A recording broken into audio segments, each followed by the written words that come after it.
Salam sejahtera kepada tuan-tuan dan puan-puan dan juga sahabat-sahabat. Saya ucapkan ribuan terima kasih kerana sudah meluangkan masa untuk singgah dan menonton video di channel ini. Saya amat menghargai sokongan anda semua. Dokumen yang bernama Perjanjian Persefahaman Kerjasama untuk membentuk Kerajaan Gabungan. Itu nama kerajaannya, Kerajaan Gabungan dalam kurungan yang dikenali sebagai Kerajaan Perpaduan Malaysia. Kerajaan Gabungan yang dikenali Kerajaan Perpaduan Malaysia ini bagi kestabilan, pembaharuan, perpaduan sosial dan inklusif. Ini memorandum yang ditandatangani 16 Disember 2022. Apa yang saya nak dapat penjelasan ialah pada pandangan saya, dokumen Perjanjian Persefahaman ini adalah perjanjian yang tidak berperlembagaan. It is an unconstitutional document yang merupakan satu pelanggaran kepada perlembagaan.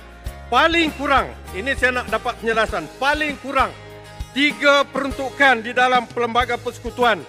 Perlembagaan Persekutuan Perkara 10 yang menyatakan mengenai freedom of speech ataupun kebebasan bercakap, berhimpun dan berpersatuan telah dilanggar di dalam Perjanjian Persefahaman ini. Yang kedua, Perkara 63. 2. Saya mohon izin untuk baca Tuan Yang di-Pertua. Tiada seorang pun boleh dikenakan apa-apa prosiding di dalam mana-mana mahkamah berkenaan dengan apa-apa jua yang dikatakan atau apa-apa undi yang diberikan olehnya semasa mengambil bahagian di dalam prosiding di peringkat dasar dan juga peringkat jawatankuasa. Jadi apabila klausa 4 di dalam Perjanjian Persefahaman ini menyatakan bahawa mana-mana ahli gabungan yang ini, perjanjian ini tidak bersama dengan kerajaan, mereka akan terlucut kedudukan mereka sebagai ahli parlimen.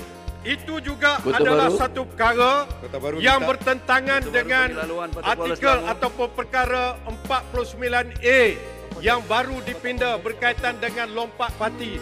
Tidak ada satu peruntukan di dalam perkara 49A yang mengatakan bahawa ahli parlimen di pihak kerajaan yang tidak bersama kerajaan lucut jawatannya sebagai ahli parlimen. Itu perkara yang penting. Yang keduanya, di bawah Akta Kontrak. Akta Kontrak Seksyen 24 dan 25. Saya tidak ada masa habis. 24-25 mengatakan bahawa satu-satu perjanjian, ini perjanjian persefahaman yang berteraskan kepada perkara yang forbidden by law, yang disekat oleh undang-undang, ianya menjadi satu kontrak yang tidak sah. Begitu juga di dalam kanun keseksaan. Seksyen 124 jelas mengatakan bahawa, saya mohon baca, barang siapa dengan niat untuk mendorong atau memaksa mana seseorang ahli parlimen daripada menjalankan ataupun jangan menjalankan apa-apa kuasa ahli parlimen itu yang sah di segi undang-undang, orang itu boleh didapati bersalah, boleh dihukum sehingga 20 tahun ataupun boleh dikenakan denda. Saya nak menarik perhatian Dewan Yang Mulia Yang Berhormat Tuan Yang Di-Pertua, sudah ada satu report polis telah dibuat mengenai pelanggaran undang-undang yang berkait dengan mereka yang menyebabkan berlakunya penandatanganan memorandum Perjanjian Persefahaman ini. Saya mohon sahabat saya Yang Berhormat Menteri KDN jangan menyekat pihak polis daripada menyiasat perkara ini. Saya percaya beliau seorang profesional. Biar polis menyiasat perkara ini. Jika sekiranya ianya bertentangan dengan Seksyen 124 Penal Code atau kanun keseksaan, biarkan undang-undang mengambil tempatnya. Jadi yang betul. Dia saya jawab Kota Baru dulu. Yang Berhormat Kota Baru, pertama sekali, saya terima kasihlah Yang Berhormat Kota Baru mempunyai kesusahan hati seolah-olah ahli politik, ahli parlimen yang menandatangani perjanjian persefahaman ini, perjanjian persefahaman kerjasama untuk membentuk kerajaan gabungan. Yang Berhormat Kota Baru menyatakan ini tak sah. Pertama sekali, ini antara Pakatan Harapan, Barisan Nasional, Gabungan Parti Sarawak, Gabungan Rakyat Sabah. Tak ada kena-mena dengan Perikatan Nasional. PAS pun tak ada. Sekali jaya Yang Berhormat. Yang Berhormat tanya, biarlah saya jawab. Masalah dengan Yang baru Berhormat. ni tak faham. Yang Berhormat MIC tak setuju. MIC dalam Barisan Nasional mereka tak setuju. Yang Berhormat, saya jawab. Nak suruh saya jawab. Kalau macam ni, baik tak saya jawab, terus undi je lah. Nak suruh jawab tak nak jawab? It's up to you. You want me to reply, I will reply. But you don't want me to reply. You don't have to. I know already your answer. You are accusing. I have to defend. So I cannot defend. You say we're not democratic. You are behaving in very undemocratic manner. Yeah. You ask me. You ask us to defend, we defend. Up to you. Takkan we cannot defend. Just Just because you are opposition doesn't mean we as government cannot defend ourselves. Kota Baru. Let me defend. Kota Baru, saya bukan lawyer pun tahu you tak faham. You have already got 13 speakers to raise. This is my floor. Let me You speak ask me whether I want you to reply or not. Yeah, then you sit down lah. Let me defend. You want if to you reply keep standing, or not? Up to you. how am I going to answer if you keep standing up? Ni Parlimen Amerika kan ni? Why you ask me? I ask you because you ask me. Parlimen Amerika kan ni?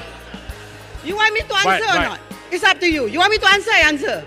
Okay, I answer. Then when I answer, you sit down. When I sit down, then you stand up. That's how you should do it. That is a problem with you. Because you always think you're right. Dengan izin, minta maaf.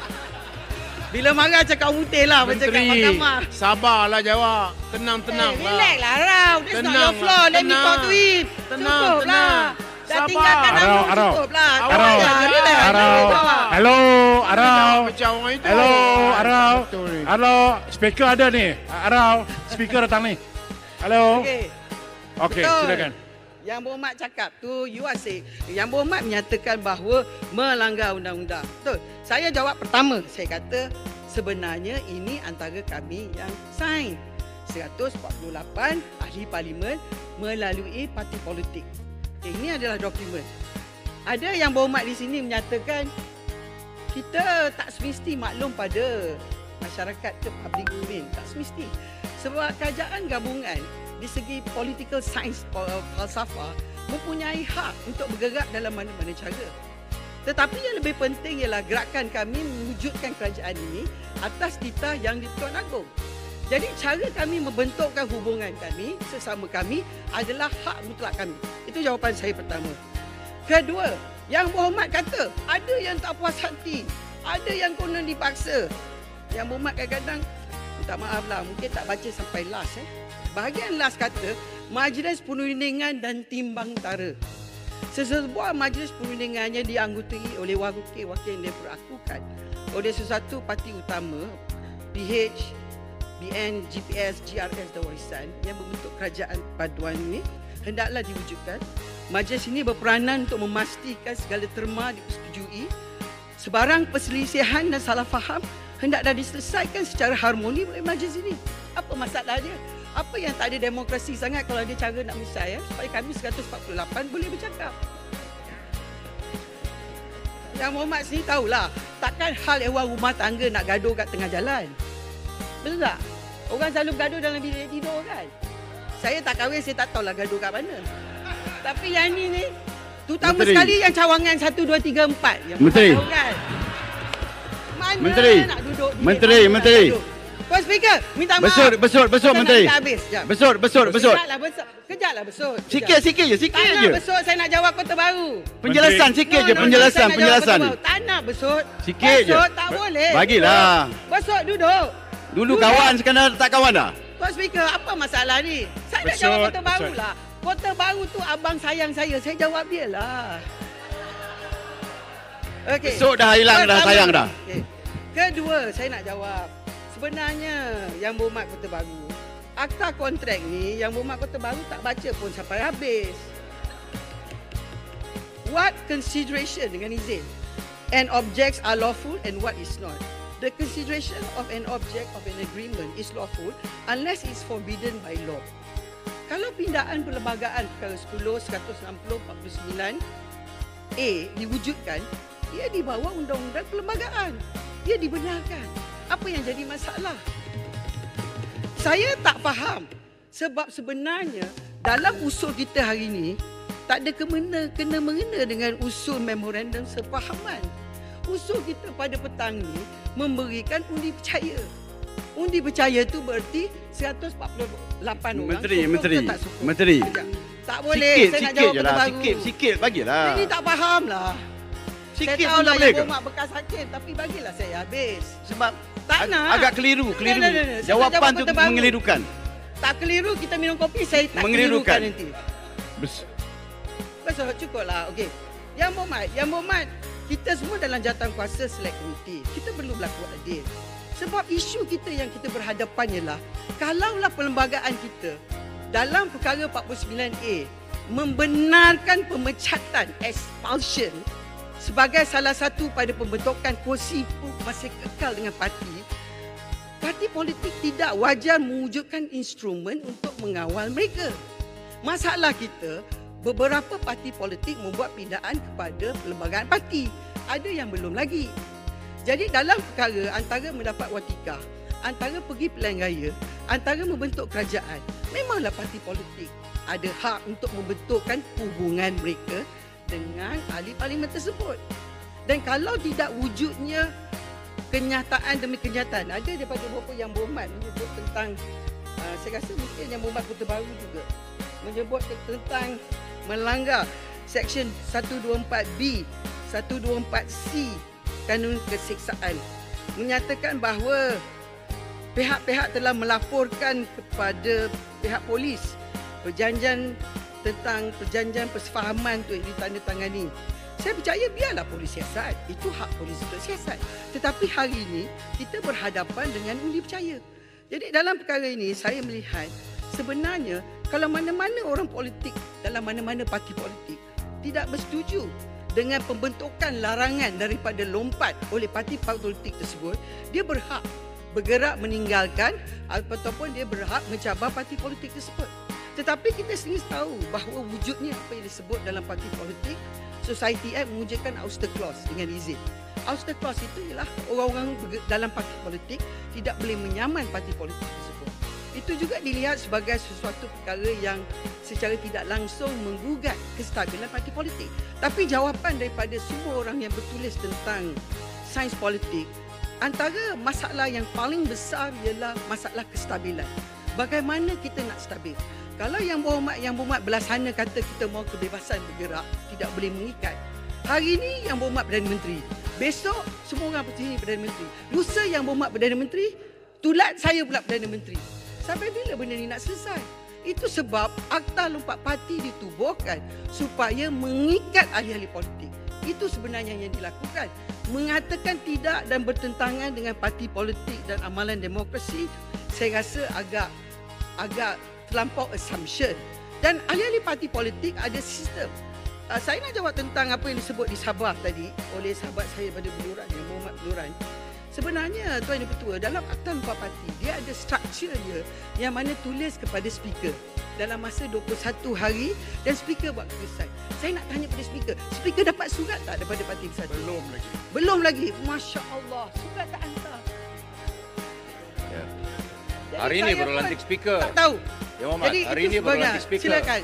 Dan hari ini baru Speaker mereka baru lantik hari ini. duduk di sebelah sana yang melanggar dengan Akta Anti Lompat. Sebab tu hari ini baru dikemukakan dan akan di-follow secara official pada speaker. Terima kasih Yang Berhormat. Beluran juga bekas speaker. Bukankah tadi pagi speaker dilantik? Sekarang ni dah pukul 6. Dia tak ada kata pukul berapa. Bila-bila boleh Kita masuk. nak keluar pergi sembahyang Kalau lah. tak suka, hari ni juga buat. Takkanlah bila cakap baru nak buat. Silakan. Sekian saja perkongsian pada kali ini. Terima kasih kerana sudah klik dan menonton video ini sampai habis. Kepada yang baru di channel ini, jangan lupa untuk tinggalkan like, share, dan subscribe. Bye-bye.